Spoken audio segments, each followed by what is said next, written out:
Guys, यदि आपने हमारी पिछली वीडियोस नहीं देखी तो उसको देख लेना। उस पर हमने IMRE के टॉप 30 क्वेश्चन दिए थे। उसको हम यहाँ पर आई बटन पर ऊपर ऐड कर देंगे और एंड स्क्रीन पर दे देंगे। उसकी लिंक भी हम डिस्क्रिप्शन पर दे देंगे। तो वहाँ पर IMRE के जो टॉप 30 क्वेश्चन थे उसको वहाँ पर हमने क्लियर किया था। जो शेष रह गए थे 20 MCQ, उसको इस वीडियो में हम क्लियर कर रहे हैं। तो चलिए पहला क्वेश्चन पढ़ लेते हैं। ST लाइन यानी कि हाई टेंशन लाइन के पोल पर किस प्रकार के इंसुलेटर लगाए जाते हैं? Pin type, shekel type, stay type, suspension type. तो जो हाई टेंशन लाइन होती हैं यानी कि जिन्हें ट्रांसमिशन लाइन बोलते हैं, उन पर हम लोग दो टाइप्स के इंसुलेटर मोस्टली यूज़ करते हैं, जैसे कि हो गए सस्पेंशन टाइप और स्ट्रेन टाइप। तो यहाँ पर ऑप्शन पे स्ट्रेन टाइप नहीं दिया गया था। यदि यहाँ पर दिया गया होता सस्पेंशन एंड स्ट्रेन बोथ, तो वहाँ पर वो ऑप्शन सही होता, लेकिन यहाँ पर स्ट्रेन नहीं दिया गया तो यहाँ पर केवल सस्पेंशन राइट होगा। तो यहाँ पर डी ऑप्शन एकदम करेक्ट है। देख लेते हैं नेक्स्ट। भारतीय विद्युत नियम के अनुसार हाई वोल्टेज लाइन पर किसी मार्ग पर जमीन से कितनी न्यूनतम ऊंचाई पर होना चाहिए? क्वेश्चन का यह कहना है कि जो हमारी हाई वोल्टेज की लाइन होती हैं तो उनके जो टावर की लंबाई होती है वह कितनी होती है हाई वोल्टेज के लिए। तो हाई वोल्टेज जो हम लोग का फ्लो होता है वो ट्रांसमिशन लाइन पर प्रयोग करते हैं।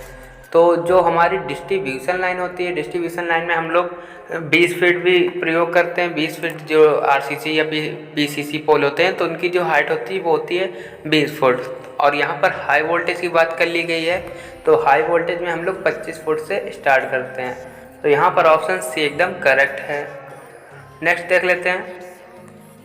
टी ऑफ का प्रकार नहीं है। एकल T pole, A pole T off, H pole T off, double pole T off. तो यहाँ पर हमारा डी ऑप्शन सही है, डबल टी ऑफ।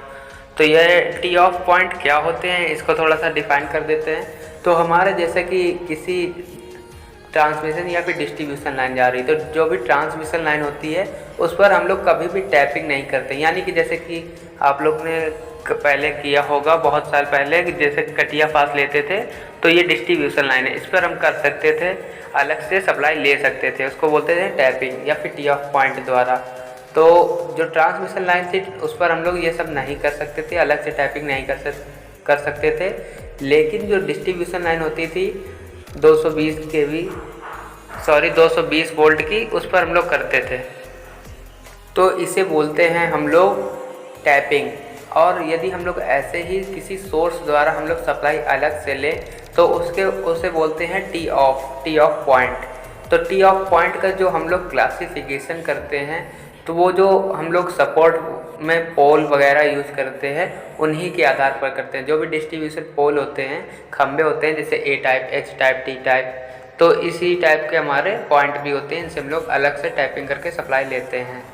देख लेते हैं नेक्स्ट क्वेश्चन। तो यहाँ पर जो 3 नंबर क्वेश्चन था इसका ऑप्शन डी एकदम करेक्ट है। यहाँ पर जो टी ऑफ पॉइंट का प्रकार नहीं था वो डबल पोल था। नेक्स्ट देख लेते हैं। मैकइंटायर प्रकार के जॉइंट का प्रयोग किया जाता है कॉपर कंडक्टर में, एल्युमिनियम कंडक्टर में, दोनों में, या फिर इनमें से कोई नहीं। तो मैकइंटायर प्रकार का जो जॉइंट होता है, जैसे कि हम लोग के जॉइंट कई प्रकार के होते हैं, जैसे ब्रिटानिया जॉइंट हो गया और मैकइंटायर हो गया, ऐसे ही कई टाइप्स के हमारे जॉइंट होते हैं जो कि ACSR कंडक्टर या फिर ACS कंडक्टर या फिर कई सारे जो कंडक्टर होते हैं उनको जोड़ने के लिए, जैसे कहीं से वो टूट गया, उस पर सैग ज़्यादा आ गया, तो उन पर हम लोग इस प्रकार के जॉइंट का प्रयोग करते हैं। तो यहाँ पर एल्युमिनियम और कॉपर कंडक्टर के लिए हम लोग प्रयोग करते हैं मैकइंटायर जॉइंट। नेक्स्ट देख लेते हैं।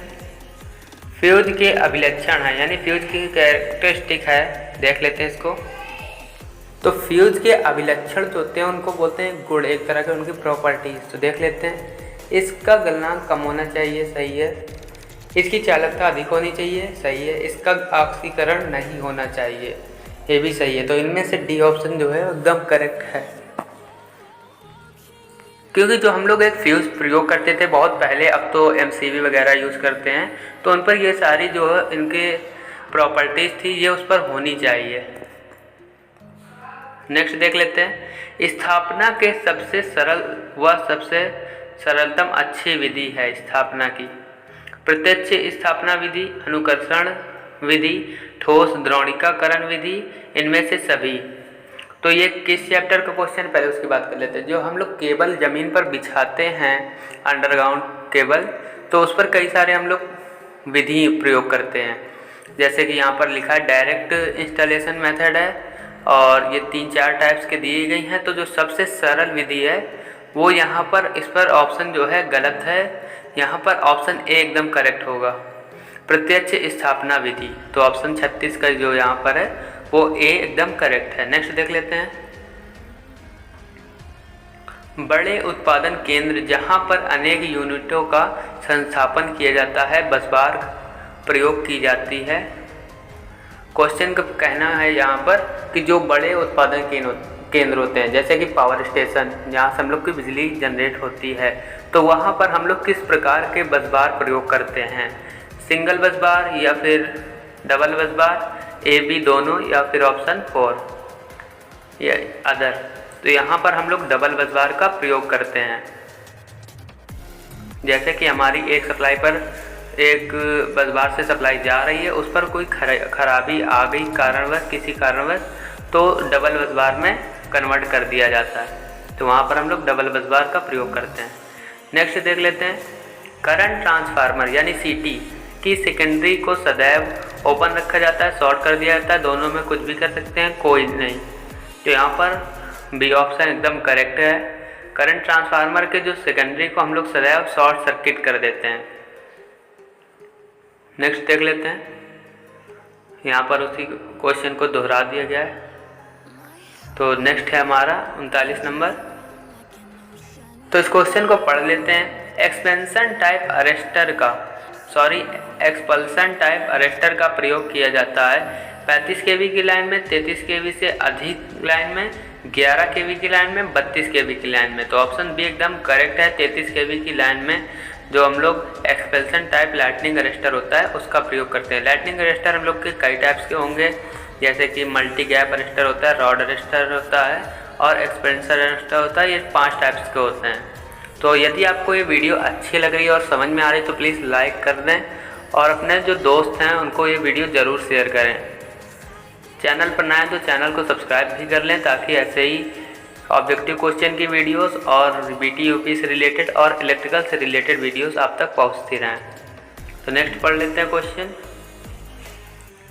तापक्रम वृद्धि यानी टेम्परेचर इंक्रीज टेस्ट निम्न में से किस में नहीं किया जाता है? रूटीन टेस्ट के अंतर्गत, टाइप टेस्ट के अंतर्गत, स्क्विरल केज मोटर में, या फिर स्लिप रिंग इंडक्शन मोटर पर। तो हम लोग जो टेम्परेचर राइज टेस्ट होता है वो हम लोग सिर्फ स्लिप रिंग इंडक्शन मोटर में प्रयोग में नहीं लेते हैं।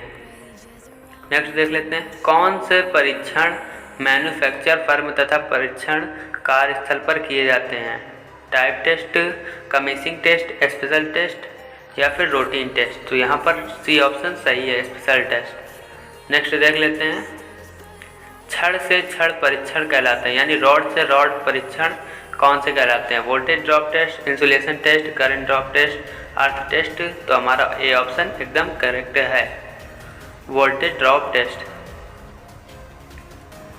नेक्स्ट देख लेते हैं, वार्ले लूप टेस्ट किया जाता है केबल में, ट्रांसफार्मर में, डीसी मशीन में, एसी मोटर में। तो जो हम लोग का वार्ले लूप टेस्ट होता है, ये जो हम लोग अंडरग्राउंड केबल बिछाते हैं उस पर किया जाता है।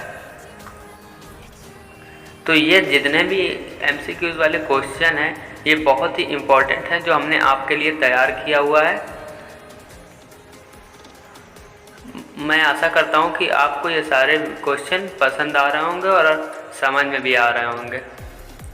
चलिए बढ़ते हैं नेक्स्ट क्वेश्चन की ओर।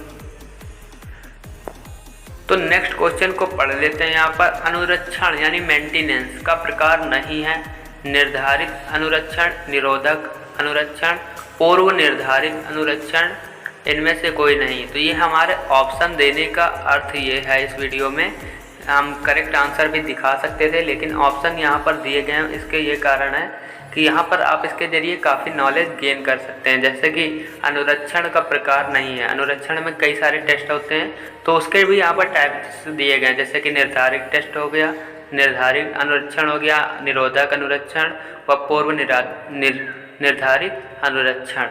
तो ये सारे आपको जानकारी मिलती रहेगी ताकि आप जो मेन एग्ज़ाम हो उस पर कंफ्यूज ना हो। देख लेते हैं हमने नेक्स्ट क्वेश्चन। अनुरक्षण का प्रकार नहीं है, तो मेगर द्वारा मापा जाता है insulation resistance, earth resistance, voltage. तो यहाँ पर ऑप्शन एकदम ए है, वो एकदम करेक्ट है। जो हम लोग का मेगर होता है, मेगर जब भी किसी वायर का इंसुलेशन मेजरमेंट करता है तो वो हाई जो रेजिस्टेंस होता है उस पर मेजरमेंट करता है, मेगा ओम में। तो वो क्या मेजरमेंट करता है? वायर के ऊपर का इंसुलेशन मेजरमेंट करता है। तो यहाँ पर ए ऑप्शन एकदम करेक्ट है। नेक्स्ट देख लेते हैं, इलेक्ट्रीशियन कार में प्रयुक्त प्लायर माप होती है 15 सेंटीमीटर, 25, 20, 18। तो 15 सेंटीमीटर होती है। मैक्सिमम हम लोग 15 सेंटीमीटर का ही प्लायर यूज़ करते हैं। नेक्स्ट देख लेते हैं। तो नेक्स्ट क्वेश्चन है, पोटेंशियल ट्रांसफार्मर स्टेप अप होता है, स्टेप डाउन होता है, ऑटो ट्रांसफार्मर होता है, इनमें से कोई नहीं। तो पोटेंशियल ट्रांसफार्मर के बारे में पहले आपको बता देते हैं कि पोटेंशियल ट्रांसफार्मर को हम लोग शॉर्ट में बोलते हैं पीटी। पीटी क्या करता है? ये हाई जो वोल्टेज होता है उसको मेजरमेंट करता है। सब स्टेशन में ये प्रयोग किए जाते हैं। तो ये एक स्टेप डाउन ट्रांसफार्मर होता है। नेक्स्ट देख लेते हैं, हवा की डाइलेक्ट्रिक स्ट्रेंथ कितनी होती है? तो ऑप्शन एकदम करेक्ट है, 33 kV प्रति mm। ये हवा की डाई इलेक्ट्रिक स्ट्रेंथ होती है, यानी कि उसकी परावैद्युत सामर्थ्य होती है वो 33 kV होती है। लास्ट क्वेश्चन देख लेते हैं अपना, जोड़ की दृढ़ता चालक की सामर्थ्य या दृढ़ता की होनी चाहिए 95%, 90%, 85%, 98%। तो ऑप्शन एकदम करेक्ट है, 95%। तो दोस्तों कैसी लगी वीडियो हमें कमेंट करके ज़रूर बताएं। वीडियो अच्छी लगी तो प्लीज़ लाइक करें, अपने दोस्तों ज़्यादा शेयर करें। चैनल पर नया है तो चैनल को सब्सक्राइब कर लें। तो इस वीडियो में केवल इतना ही, मिलते हैं नेक्स्ट वीडियो में। जय हिंद।